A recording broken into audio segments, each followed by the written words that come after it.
السلام علیکم ورحمۃ اللہ وبرکاتہ۔ ان الحمد للہ رب العالمین والعاقبۃ للمتقین والصلاة والسلام علی سید الانبیاء والمرسلین نبینا محمد وعلی آلہ واصحابہ ومن تبعہم بإحسان الی یوم الدین۔ الحمد للہ الذی ہدانا لہذا وما کنا لنہتدی لولا ان ہدانا اللہ۔ رب اشرح لی صدری ویسر لی امری واحلل عقدۃ من لسانی یفقہوا قولی۔ اللہم انفعنا بما علمتنا وعلمنا ما ينفعنا وزدنا علما۔ اللہ تعالیٰ کے فضل و احسان سے سورہ الانفال کی آیت نمبر 40 تک ہمارا سبق مکمل ہو چکا ہے، اور آیت نمبر 41 کی آج ہم تلاوت کریں گے۔ اعوذ باللہ من الشیطان الرجیم۔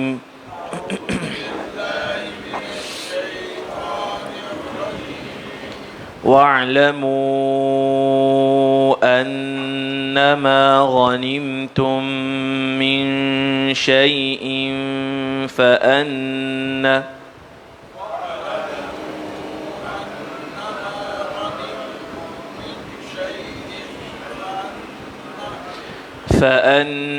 لِلَّهِ خُمُسَهُ وَلِلرَّسُولِ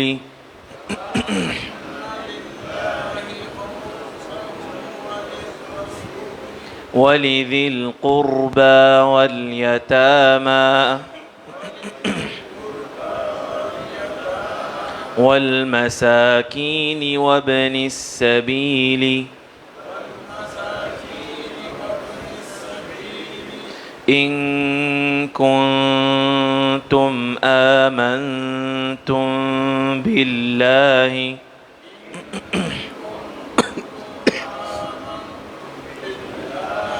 وما أنزلنا على عبدنا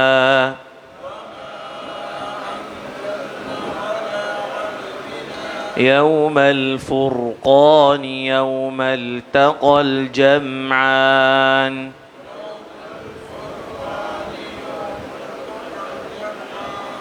واللہ علی کل شیء قدیر۔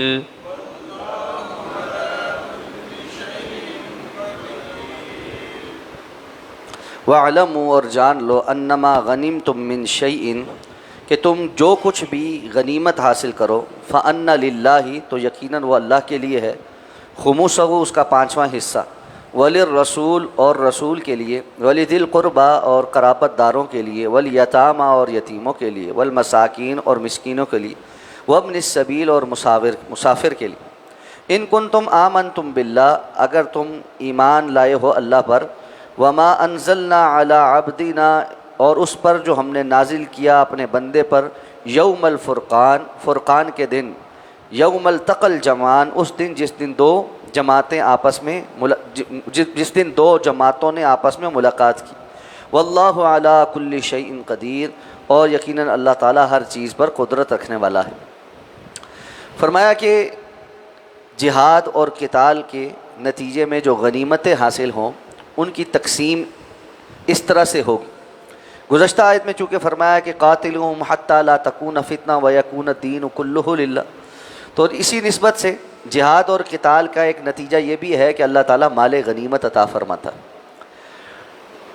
سورت میں سورہ انفال کے شروع میں یسألونک عن الانفال، یہ آپ سے غنیمتوں کے متعلق پوچھتے ہیں، تو فرمایا قل الانفال للہ وللرسول، یہ اللہ اور اللہ کے رسول کے لیے، یعنی ان کے حکم کے مطابق ہی تقسیم ہوگی۔ اب وہ حکم کیا ہے، اس کی تفصیل یہاں پر آئی ہے۔ تو غنیمتیں دو قسم کی ہیں، ایک تو وہ کہ جو کفار سے بغیر کسی جنگ کے حاصل ہو، یعنی مثال کے طور پہ مسلمان کسی جگہ گئے، جنگ نہیں ہوئی، کفار نے سرنڈر کر دیا، یا اپنا علاقہ چھوڑ کر چلے گئے، یا جزیہ دینے پر راضی ہو گئے، تو جو جزیہ ملا ہے وہ بھی، یہ سارے مال فے کہلاتا ہے۔ اور مال فے کے احکامات علیحدہ سے ہم نے پہلے پڑھے تھے، اور وہ اللہ کے رسول صلی اللہ علیہ وسلم کا اس پر ایک حق ہے، اور اس کو پوری ایک تفصیل ہے۔ وہ اموال جو کفار سے جنگ کی صورت میں حاصل ہوں، یعنی جب جنگ ہوئی، جیسے بدر میں ہوئی، جیسے احد میں ہوئی، جیسے خندق میں ہوئی، تو اس میں جو غنیمت حاصل ہوگی اس کے تقسیم کے طریقہ کار مختلف۔ اس کا طریقہ کار یہ ہے کہ اس کا 5 حصے کیے جائیں گے. 5واں حصہ اللہ اور اللہ کے رسول کا ہے، اور اس میں سے پھر آگے تفصیل بیان کی کہ رسول اللہ صلی اللہ علیہ وسلم کیسے خرچ کریں گے، ابھی اس پر بات کرتے. جو 4 حصے ہیں وہ ان مجاہدین میں تقسیم ہوں گے جو اس جنگ کے اندر، قتال کے اندر شامل رہے. ان میں سے جو پیدل ہے اس کا 1 حصہ ہے، اور جو سوار ہے اس کے 3 حصے، یعنی سوار کو 3 گنا ملے گا پیدل کے مقابل. اور اس کی حکمت یہ ہے کہ 1 حصہ اس کا اپنا ذاتی اور 2 حصہ اس کی سواری کا، کیونکہ وہ سواری بھی لے کر آیا ہے، سواری کا خرچہ بھی اس نے کیا ہے. تو ایک اس کی اپنی ذات، ایک سواری کی قیمت، اور ایک سواری کے اوپر جو اس نے خرچہ کیا اس کا کھانے پینے باقی ساری چیزیں. تو یہ 3 حصے سوار کے اور 1 حصہ پیدل کا. تو اس طرح 4 جو حصے ہیں یہ جو مجاہدین ہیں ان کے اندر تقسیم ہوتے ہیں، اور ایک جو حصہ 5واں حصہ اللہ نے فرمایا وہ اللہ اور اس کے رسول کا ہے. اللہ رب العزت کا تو مال تو سارا ہی اللہ کا ہے. وَلِلَّهِ مَا فِي السَّمَاوَاتِ وَمَا فِي الْأَرْضِ، جو کچھ آسمانوں میں اور زمین میں سب اللہ کا ہے. تو یہاں مفسرین نے کہا کہ در حقیقت یہاں اللہ رب العزت کا نام تکریم کے لیے اور عزت اور شرف کے لیے آیا ہے، کہ یہ اللہ رب العزت کے اللہ نے ایک علیحدہ مال اپنے حصے کا کروا کر رسول اللہ صلی اللہ علیہ وسلم کے اختیار میں دیا ہے کہ آپ صلی اللہ علیہ وسلم اس کو خرچ کریں. تو پہلا اس کا مصرف کیا ہے؟ وَلِلرَّسُولِ، کہ اللہ کے رسول صلی اللہ علیہ وسلم کی اپنی ذات اور آپ کے گھرانہ. رسول اللہ صلی اللہ علیہ وسلم جب مال غنیمت آتا تھا، اور بالخصوص خیبر کے مال فے وغیرہ آنے کے بعد، تو جب وسعت پیدا ہو گئی تو امہات المومنین فرماتی ہیں کہ پورے سال کا راشن جو ہے وہ ہمارے گھر میں، ہر زوجہ محترمہ کے گھر میں ڈلواتے تھے. تو یہ بات ذہن میں رہنی چاہیے کہ بسا اوقات آپ صلی اللہ علیہ وسلم کے گھر کی جو حالات ہمیں مختلف احادیث میں پتہ چلتے ہیں، اس سے کسی کو یہ مغالطہ لگ جاتا ہے کہ نعوذ باللہ تھا ہی کچھ نہیں. ایسا نہیں ہے. ام المومنین حضرت عائشہ صدیقہ فرماتی ہیں کہ جب ہم ہجرت کر کے آئے تھے تو اس وقت قسم پرسی کے حالات تھے، اور یہ حالات اس وقت تک چلے جب تک کہ خیبر فتح نہیں ہو. خیبر کے فتح ہونے پر جو مسلمانوں کو اموال ملے اس کی وجہ سے مال کی فراوانی ہو گئی، اور رسول اللہ صلی اللہ علیہ وسلم بھی مال فے سے اور غنیمت سے جو حصہ آپ کا ملتا تھا اس کی وجہ سے اپنے ازواج کے گھر میں پورے سال کا راشن ڈلواتے تھے. لیکن چونکہ خود آپ صلی اللہ علیہ وسلم بھی بہت زیادہ صدقہ کرتے تھے، اور آپ کی اس کیفیت کو دیکھتے ہوئے امہات المومنین بھی کثرت کے ساتھ صدقہ کرتی تھی. اور یہ وہ لوگ تھے جن کے بارے میں قرآن نے کہا وَيُؤْثِرُونَ عَلَىٰ أَنفُسِهِمْ وَلَوْ كَانَ بِهِمْ خَصَاصَةٌ، یہ خود تنگی میں بھی ہوتے ہیں تب بھی اپنے آپ پر دوسروں کو فوقیت دیتے ہیں، ایثار کر جاتے ہیں.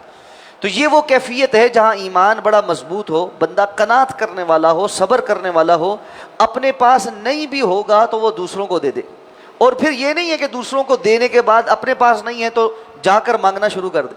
وہ صبر کر کے بیٹھتے تھے، مانگتے نہیں تھے پھر، اور بھوک برداشت کرنی پڑتی تو اللہ کی خاطر کر لیتے تھے کہ ٹھیک ہے ہم نے کسی دوسرے کی ضرورت پوری کر دی ہے، ہم جو ہے بھوک برداشت کر لیں گے. جیسے حدیث میں آتا ہے کہ وہ جو صحابی تھے جن ایک مہمان آئے اور اللہ کے رسول صلی اللہ علیہ وسلم نے اپنی تمام ازواج کے گھر پیغام بھجوایا کہ مہمان نوازی کرنے کے لیے کسی کے پاس کچھ ہے، تو تمام کے گھر سے جواب آیا کہ اب آج تو کچھ بھی نہیں. اور پھر آپ صلی اللہ علیہ وسلم نے اعلان کیا کہ اس مہمان کی مہمان نوازی کون کرے گا؟ تو ایک صحابی نے کہا جی میرے ساتھ اللہ کے رسول بھیج دیں. اب گھر گئے تو اہلیہ نے بتایا کہ بہت تھوڑا سا کھانا جو ہے، جو صرف ہم دونوں کو کافی ہو سکتا ہے، وہ ہے، مہمان کے لیے تو کچھ نہیں. تو انہوں نے کہا کہ ایسا کرنا کہ کھانا رکھو اور اس کے بعد چراغ ٹھیک کرنے کے مارے بتی بجھا دینا، اور ہم خالی ہاتھ چلاتے رہیں گے جیسے ہم کھا رہے ہیں، اور مہمان پیٹ بھر کے کھا لے. یہ ایثار تھا ان لوگوں. تو اس طرح امہات المومنین جو ہے وہ ایثار کرتے ہوئے اپنا جو راشن تھا، اپنا جو گھر کا خرچ تھا، اس میں سے بھی صدقہ کر دیتی تھی. تو نتیجہ یہ ہوتا تھا کہ پھر صبر کرتے تھے اور آخرت کا سودا کرتے تھے اللہ رب العزت کے ساتھ. چونکہ دنیا کی لالچ انسان کو جب پڑتی ہے تو پھر یہ بات ہضم ہونی مشکل ہو جاتی. ہم چونکہ ایک ایسے ماحول میں رہ رہے ہیں جہاں اس کا تصور ہی موجود نہیں رہ گیا، تو ایسے میں بہت سارے لوگ یہ بات سن کر ایک دم سے پریشان ہو جاتے ہیں کہ یہ ہو کیسے سکتا ہے. ان کے نزدیک یہ ممکن ہی نہیں. جبکہ ہم پڑھتے ہیں کہ غزوہ تبوک کے موقع پہ حضرت ابوبکر صدیق رضی اللہ تعالیٰ نے گھر کا سارا سامان لے آئے، جو کچھ پاس تھا، جمع پونجی ساری، کچھ نہیں چھوڑا. اور اللہ کے رسول نے پوچھا بھی کہ پیچھے کیا چھوڑ کے، اور کہا تو اللہ کے رسول کا نام چھوڑا ہے بس. حضرت عمر اسی وجہ سے کہتے تھے کہ آج تو میرے پاس فراوانی ہے، میں ابو بکر سے آج آگے نکل ہی جاؤں، لیکن جب دیکھا کہ یہ معاملہ ہو گیا تو کہنے لگا ابو بکر سے مقابلہ ممکن نہیں۔ یہ کیونکہ ان کا آخرت کا یقین اور اس کے لیے ایثار اور قربانی عین الیقین کی حد تک پہنچی ہوئی، جو کہ ہمارے اندر مفقود ہے، تو ہمیں سمجھ ہی نہیں آتی کہ ایسا کیسے ہو سکتا ہے۔ تو فرمایا اللہ کے رسول کے لیے وَلِذِي الْقُرْبَى، اور آپ کی قرابت داروں کے لیے۔ رسول اللہ صلی اللہ علیہ وسلم نے مال فے میں سے بنی عبد مناف، جو آپ کا بڑا قبیلہ، یعنی رسول اللہ صلی اللہ علیہ وسلم بنو ہاشم سے تھے، بنو ہاشم یہ 4 بھائیوں کی اولاد تھے جو بنی عبد مناف کے بیٹے تھے۔ بنی عبد مناف جد امجد تھا، نیچے بنو ہاشم ہیں، بنو عبد المطلب ہیں، بنو عبد الشمس ہیں، اور اسی طرح ایک اور جو ہے وہ ان کا قبیلہ بھی تھا۔ تو ان میں سے آپ صلی اللہ علیہ وسلم نے بنو ہاشم کو اور بنی عبد المطلب کو جو ہے وہ مال فے میں سے حصہ دیا، اور باقی 2 کو نہیں دیا۔ تو آپ سے باقی 2 کے کچھ لوگوں نے آ کر پوچھا کہ آپ نے ہمیں نہیں دیا؟ آپ نے فرمایا اس لیے کہ پرانے دور میں بھی بنو ہاشم کے ساتھ بنی عبد المطلب ہی کھڑے ہوتے تھے زمانہ جاہلیت میں ہی، اور تم لوگ دو قبیلے ہو، یہ ہمیشہ مخالفت میں ہی رہے ہو، تو قرابت داری تو اس بات کا نام ہے کہ جو ساتھ کھڑا ہوا، تو اس لیے زمانہ جاہلیت میں جو قرابت داری میں ساتھ کھڑا ہوا اس کو آج بھی فائدہ پہنچے گا اور اس کو حصہ ملے گا۔ تو ساتھ فرمایا والیتامی، اور معاشرے کے اندر جو یتیم ہیں، اور یتیم کہتے ہیں ایسے بچے کو، نابالغ بچے بچی کو جس کا باپ فوت ہو جائے، اور رسول اللہ صلی اللہ علیہ وسلم کا فرمان ہے بلوغت کے بعد کوئی یتامت نہیں، یعنی مال فے میں سے یا غنیمت میں سے اگر کوئی حصہ نکلے گا اور وہ یتیموں پر خرچ ہوگا تو وہ ان یتیموں پر ہوگا جن کے باپ فوت ہو گئے ہیں اور وہ ابھی نابالغ ہیں۔ جب وہ بالغ ہو جائیں پھر ان پر نہیں خرچ ہو سکتا۔ ہمارا مسئلہ یہ، ہمارے ہاں تو لوگ کہتے ہیں جی بچی کی شادی ہے، یتیم بچی کی شادی، بھائی وہ بالغ ہو گئی تو اس کی شادی ہو رہی ہے، اب یتیم کہاں رہ گئی؟ تو لیکن ہمارا جو یتیم ہے نا وہ 30 سال کا بھی یتیم ہی ہوتا ہے، تو اس لیے یہ یتیم نہیں ہوتا، یتیم نابالغ ہوتا ہے۔ فرمایا والمساکین، اور مسکین، مسکین کی ہم تعریف بڑی دفعہ پڑھ چکے ہیں کہ فقیر اور مسکین میں فرق ہوتا ہے، یعنی جو اپنی تمام تر کوشش کے ساتھ جو کچھ کماتا ہے اس میں اپنی جائز ضروریات پوری نہیں ہو پاتی، سفید پوش آدمی ہے، ہر کسی کے سامنے جا کے ہاتھ نہیں پھیلاتا لیکن اس کی ضرورت پوری نہیں ہوتی، تو غنیمت کے مال میں سے ایسے لوگوں پر بھی خرچ کیا جائے گا۔ وابن السبیل، اور اسی طرح جو مسافر ہیں، مسافر خواہ اپنے علاقے میں امیر ہی کیوں نہ ہو، اگر وہ کسی اور علاقے میں آیا مسافر ہے، اس پر بھی مال غنیمت کے پیسوں میں سے بیت المال میں سے خرچ کیا جا سکتا ہے۔ تو رسول اللہ صلی اللہ علیہ وسلم اسی طرح انہی مدات کے اندر یہ جو ہے مال خرچ کرتے تھے۔ اب اس میں ایک نیچے ذیلی کچھ مسائل ہیں۔ ایک تو یہ کہ اللہ کے رسول صلی اللہ علیہ وسلم کے اس دنیا سے تشریف لے جانے کے بعد جو بھی مسلمانوں کا حکمران ہوگا، خلیفہ ہوگا، اور وہ مسلمانوں کی طرز عمل پر عمل کرتے ہوئے جہاد کرے گا، تو جو غنیمت حاصل ہوگی اس میں سے 5واں حصہ اس خلیفہ کو ملے گا یا اس حکمران کو ملے گا، اور وہ اس کو انہی مدات کے اندر خرچ کرنے کا پابند ہوگا۔ اب کیا ان سب مدات میں خرچ کرے گا یا ان میں سے کسی ایک میں ضرورت کے تحت خرچ کر لے، کسی میں نہیں ہے ضرورت یا کم ضرورت ہے تو نہ خرچ کرے، یا برابر تقسیم کرے گا ان ساری مدات میں؟ تو اس بارے میں معاملہ وسیع ہے۔ درست رائے یہی ہے کہ وہ موقع کی مناسبت سے جن مدات میں خرچ کرنا مناسب سمجھے گا ان مدات میں خرچ کرے گا۔ تو فرمایا یہ تمہارے لیے لازم ہے ماننا، کیوں؟ ان کن تم آمنتم باللہ، اللہ کا یہ قانون تمہیں ماننا ضروری ہے اگر تم اللہ پر ایمان لائے ہو، اور اس پر بھی جو ہم نے نازل کیا اپنے بندے کے اوپر، یوم الفرقان، فرق کرنے والے دن۔ یوم الفرقان یوم بدر کا ایک اور نام ہے، یعنی جس دن حق اور باطل کے درمیان فرق ہو گیا تھا، تو یوم بدر اس کا ایک اور نام کیا ہے؟ یوم الفرقان، جس دن اللہ نے اپنے بندے پر جو کچھ نازل کیا۔ کیا کچھ نازل کیا؟ ایک تو احکامات نازل کیے، اور ایک اپنی نصرت اور تائید نازل کی، فرشتے نازل کیے، ان سب پر تمہارا ایمان ہے۔ اس کی طرف اشارہ اس لیے کیا کہ مسلمان تازہ یہ واقعہ دیکھ کر آ رہے ہیں، تو جس طرح تمہارا اس واقعے میں ہونے والے جو مشاہدات ہیں ان کو تم مانتے ہو، بالکل اسی طرح اللہ کے اس حکم کو بھی تم مانو، جیسے گویا یہ کہا جا رہا ہو کہ عین الیقین لاؤ، کوئی اس میں چوں چرا نہیں ہے۔ تو فرمایا یوم التقى الجمعان، جس دن دو گروہوں نے آپس میں ملاقات کی تھی، واللہ علی کل شیء قدیر، اللہ ہر چیز پر قادر ہے۔ یہ جو یوم التقى الجمعان کہا ہے اس کی کچھ تفصیل آگے بھی آ رہی ہے کہ ایک جماعت کہاں تھی، دوسری جماعت کہاں تھی، اور اللہ نے دونوں کے ساتھ کس قسم کا معاملہ کیا۔ اگلی آیات انشاءاللہ کل تلاوت کریں گے تو یہ بھی جانیں گے۔ سبحانک اللہم و بحمدک، نشہد ان لا الہ الا انت، نستغفرک و نتوب۔